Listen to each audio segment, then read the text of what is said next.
नमस्ते, म प्रशंसा पन्त। म नेचर ल्याब प्राइभेट लिमिटेडको को-फाउन्डर। 4 वर्ष अगाडि हामीले हाम्रो यो नेचर ल्याब सुरु गरेको थियौँ। 5 जना साथीहरू मिलेर। हामी चाहिँ सबैजना रिसर्च गर्ने नै विद्यार्थी भएकोले के सोच्यौँ भन्दाखेरि अब हामीले केही प्रोडक्ट निकाल्दाखेरि रिसर्चमा मात्रै सीमित नराखौँ, हामीले यसलाई प्रोडक्ट नै निकाल्नु पर्छ भनेर सर्वप्रथम हामीले आइडिआईमा भाग लिँदाखेरि हाम्रो पहिलो प्रोडक्ट चाहिँ हामीले यो मोरिङ्गा बेस्ड फङ्सनल फुड भनेर हामीले नामाकरण गरेको छौँ, जुन खानाले चाहिँ खानाको सँगसँगै औषधिको रूपमा पनि हामीले प्रयोग गर्न सकौँ। सो यसमा यो मोरिङ्गा हाले सँगसँगै हामीले यसमा चाहिँ जौको पिठो प्रयोग गरेर बनाएको हौँ।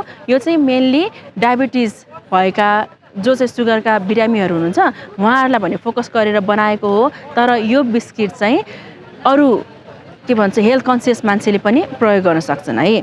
अब एनबिएसमा पार्टिसिपेट गरेर हामीले यो नेचर ल्याबमा म लगायत मेरा पार्टनरहरू सबैजनाले चाहिँ के सिक्यौँ भन्दाखेरि हामीले हाम्रो प्रोडक्ट बजारसम्म कसरी लैजाने, ब्रान्डिङ कसरी गर्ने हैन देखि लिएर गएर हामीले अहिले बनाइरहेको प्रोडक्टमा चाहिँ के कस्ता चिजहरू इन्कर्पोरेट गरेर के कस्ता चिजहरू निकालेर चाहिँ हामीले यो बनाएको बिस्कुट लगायतका अरू चिजहरू राम्रो बनाउन सक्छौँ भनेर धेरै कुरा सिक्न पनि पाइयो, सिकाउनु पनि भयो।